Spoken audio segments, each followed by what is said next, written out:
Today we are going to talk about How to Win Friends and Influence People by self-help author Dale Carnegie. This book teaches you how to get along with people and how to make them want to help you. But here is a question I want you to think about. Have you ever done everything right, worked hard, and still felt like people did not listen to you or trust you? Why does that happen? Why do some people seem to connect with everyone around them, while others struggle every day? The answer might surprise you. And by the end of this video, you will know the exact principles that Carnegie discovered, and you will see how to use them in your own life starting today. Chapter 1. The mistake almost everyone makes. Let me start with a story. Imagine a man named Al Capone. Yes, the famous gangster. He was responsible for a lot of terrible things. But do you know what Al Capone thought about himself? He believed he was a good person.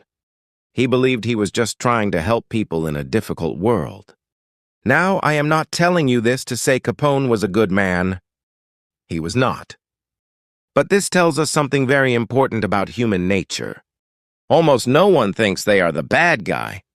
Almost every person you meet believes they are doing the right thing. People always find a reason to justify what they do. Carnegie discovered this very early, and he used it as the first big lesson of his book. The mistake most of us make is this. When someone does something wrong, we criticize them. We tell them they made a mistake. We show them why they are wrong. It feels natural, right? If someone does something bad, you tell them. That is what we think we should do. But here is the problem. Criticism does not work the way we think it does. When you criticize someone, they do not usually say, "Oh, you are right. I am sorry. I will change." Instead, they get defensive. They feel attacked. They start looking for reasons to prove that you are wrong. Criticism makes people protect themselves. It does not make them improve. Carnegie says this clearly: criticism is futile, because it puts a person on the defensive and usually makes them strive to justify themselves. Think about a time when someone criticized you. Did you immediately agree and change?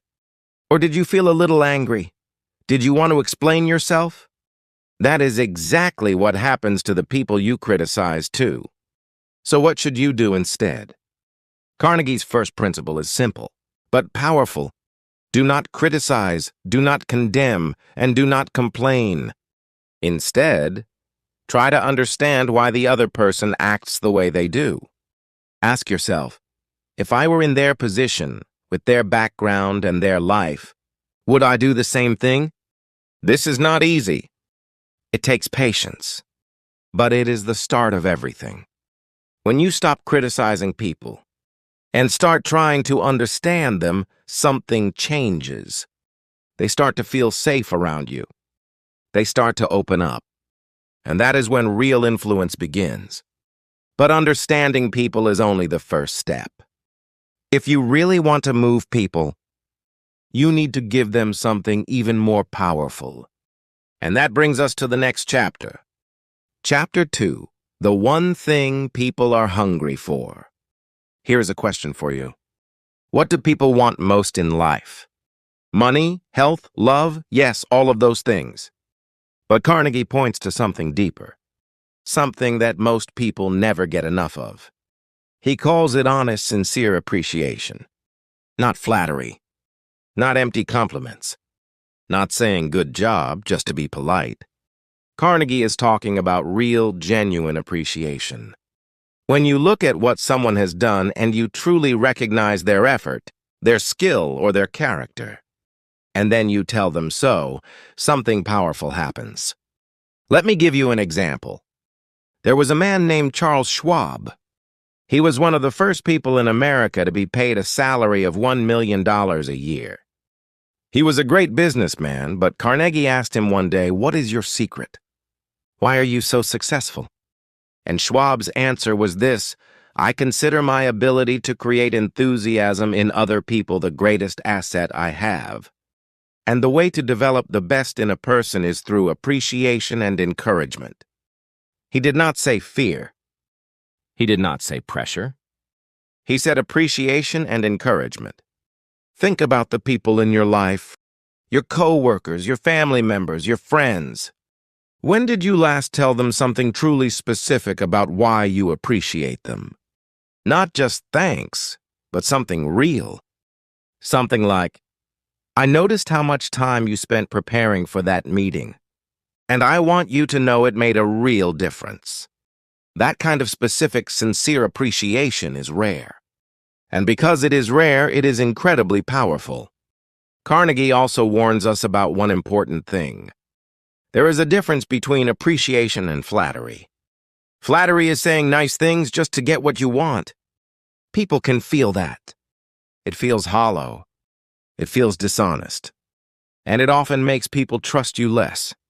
But honest appreciation comes from really looking at another person and seeing what they do well. It costs you nothing. But to the person who receives it, it can mean everything. Now, you might be thinking, okay, I understand people, and I show them appreciation. But what if I need something from them? What if I need them to do something for me? How do I actually get people to say yes? That is exactly what the next chapter is about. Chapter 3. How to make people want to help you. There is a very famous line in this book. Carnegie says, the only way to influence people is to talk about what they want and show them how to get it. Let me say that again. Talk about what they want, not what you want, not why it is good for you, what they want. This sounds simple, but most of us do the opposite. We try to convince people with our own reasons. We say, can you do this for me? Because it would really help me. We talk from our own point of view, but Carnegie asks us to flip it. He says, first, find out what the other person wants. Then, show them how doing what you need connects to what they want. He uses a beautiful image to explain this. He says, when you go fishing, you do not put your favorite food on the hook. You put what the fish likes. You think about the fish, not yourself. The same is true with people. Let me give you a real example from the book. Carnegie tells the story of a boy who did not want to eat breakfast. His parents kept telling him, you need to eat. It is good for you. Eat your food. And the boy refused every morning. But then someone had an idea. They told the boy, you want to be big and strong, right? You want to grow tall and be able to do everything the older kids do? The boy said yes. So they said, well, the kids who are big and strong eat their breakfast every morning. That is how they grow. Suddenly, the boy started eating his breakfast every day. Nothing about the situation changed. The breakfast was the same. The parents were the same. But the message was different. Instead of talking about what the parents wanted, they talked about what the boy wanted. This principle works in business, at home, with friends, and in every area of life. Before you ask someone for anything, stop and ask yourself, what does this person want? What do they care about? And how can I connect my request to their interests? When you do this, people do not feel like you are pushing them. They feel like they are making their own choice. And that is the most powerful way to move someone. So far, we have learned how to handle people, how to appreciate them, and how to speak to their desires. But there is another layer to this. Because all of that knowledge will not help you if people do not actually like you. So how do you make people like you? Chapter 4. The Secrets of Likability. Carnegie dedicates a whole section of this book to one question. How do you make people like you? And the answer is not what most people expect.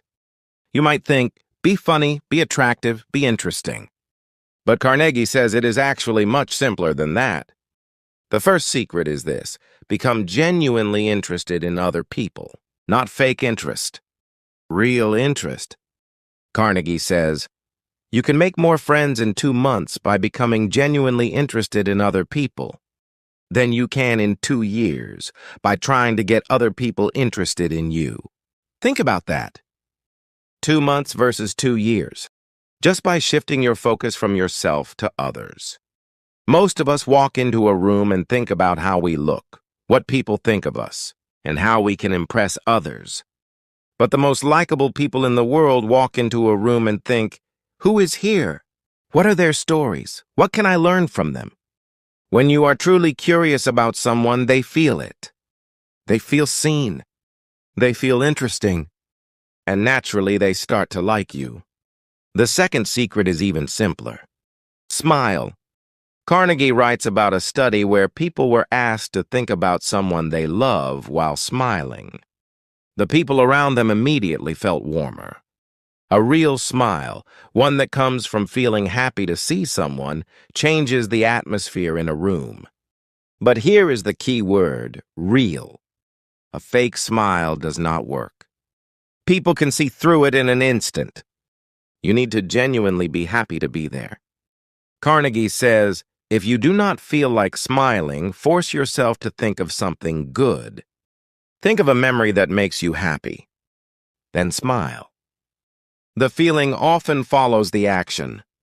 The third secret is, one that Carnegie says is, more powerful than almost anything else. Remember people's names. He quotes a famous American president, Franklin D. Roosevelt, who was known for remembering the names of everyone he met. Even workers at the White House, people he had met only once, felt special because he remembered who they were. Carnegie says a person's name is, to that person, the sweetest sound in any language. When you use someone's name in conversation, it sends a message, I see you. You matter. You are not just another face in the crowd. The fourth secret is this, be a good listener.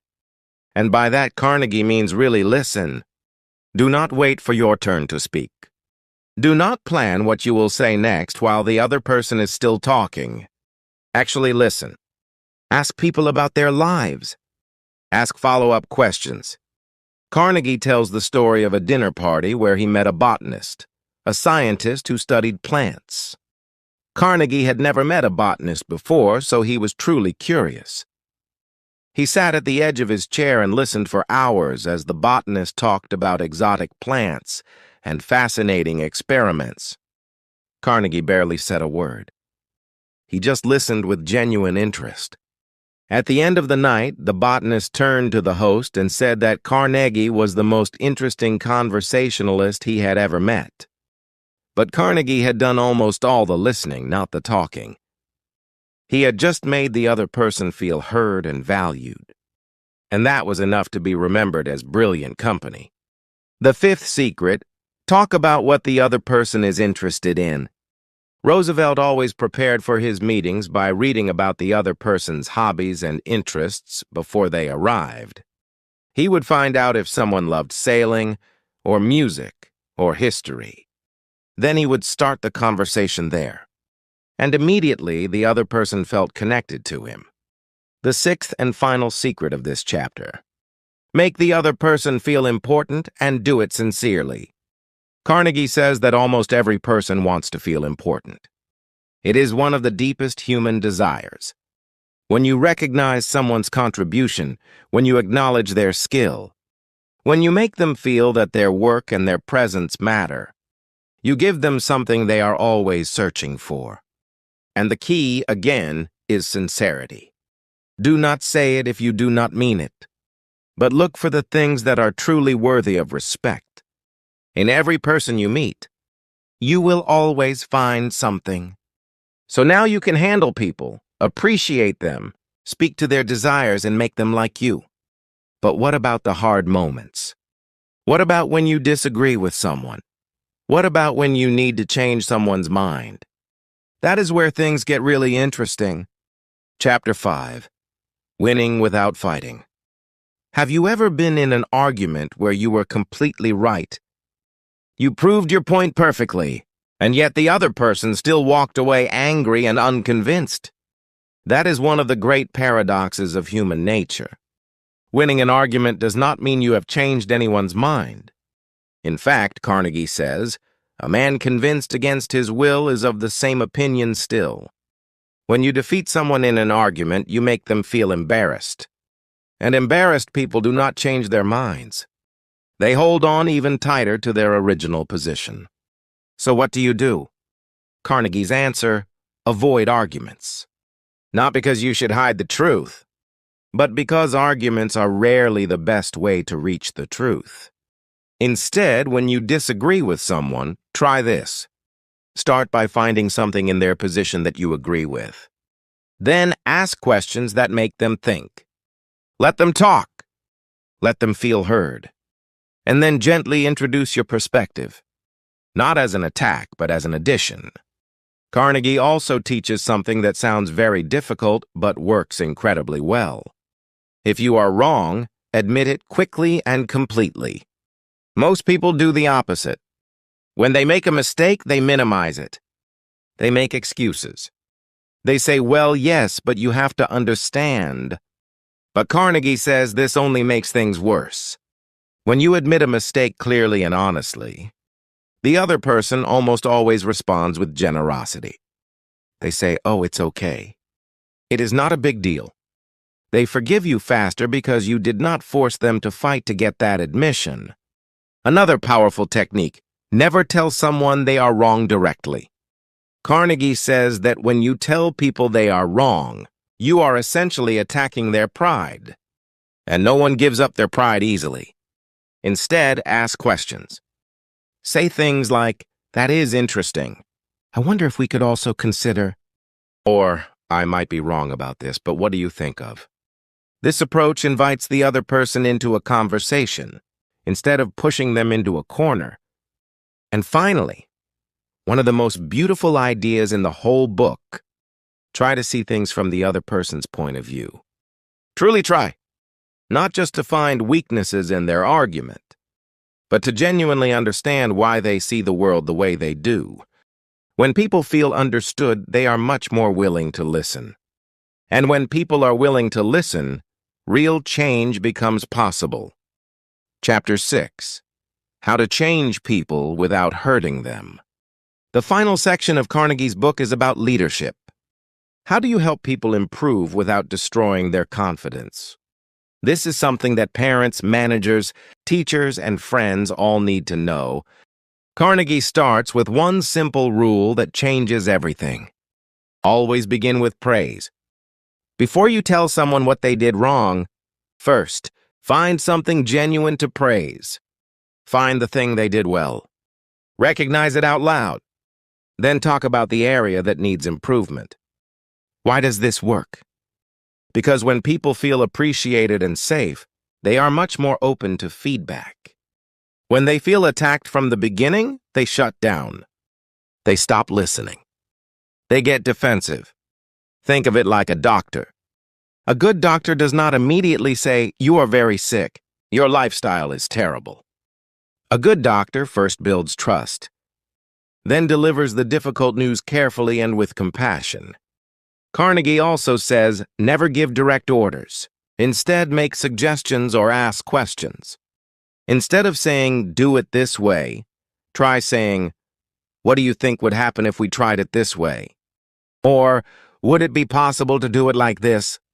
When people feel like they have a choice, they own the decision. And when they own the decision, they work harder to make it succeed. Another key lesson: if you must point out a mistake, do it privately. Never embarrass someone in front of others. Public criticism destroys a person's pride and creates an enemy. Private, caring feedback creates growth. Carnegie also teaches us to let people save face. This means even when someone is clearly wrong, do not force them to admit it in a humiliating way. Give them a graceful way out. Let them feel like they came to the right answer themselves. This is not dishonesty. It is kindness, and it keeps the relationship intact. And finally, this one is perhaps the most powerful of all. Give people a great reputation to live up to. Carnegie says that if you tell someone, I know you are a person of great integrity, they will work very hard to live up to that image. If you tell a struggling student, I know you are smart, and I believe you can do this. They will often rise to the challenge. People tend to become what we believe they can be. This is the art of leading people without pushing them. It is the art of bringing out the best in others by treating them as if they are already at their best. Conclusion: what this book really teaches us. So, let us come back to the question from the beginning. Why do some people connect with everyone around them while others struggle? After reading Carnegie's book, the answer is clear. It is not about being smarter or funnier or more attractive. It is not about having a perfect personality. It is about focus. The people who truly connect with others are the ones who have learned to shift their focus. Instead of thinking, what can I get from this person? They think, what can I give? What does this person need? How can I make them feel seen and valued? Carnegie wrote this book in 1936. And yet, nearly 90 years later, every single lesson still applies. Because human nature has not changed. People still want to feel important. They still want to be understood. They still respond to sincere appreciation. They still shut down when they feel criticized. The principles in this book are not tricks. They are not manipulations. They are ways of genuinely connecting with people at a deeper level. They are ways of becoming someone that others trust, enjoy being around, and want to work with. And here is the beautiful truth. When you make others feel good, you feel good too. It is a cycle. The more you invest in the people around you, the richer your own life becomes. So I want to leave you with one small challenge. Take just one principle from this video and try it this week. Maybe it is something as simple as remembering to use someone's name. Or maybe it is holding back a criticism and trying to understand instead. Just pick one and try it. And once you have chosen, I want you to write it in the comments below. Tell me which principle you picked and how you are going to use it. When you put your goal into words and share it with others, it creates a healthy kind of pressure. And that pressure actually makes it more likely that you will follow through. I would love to see this video become the starting point of a real change in your life. That would make me truly happy. Thank you so much for watching all the way to the end. I hope this summary of how to win friends and influence people gave you something useful to think about today. See you in the next one.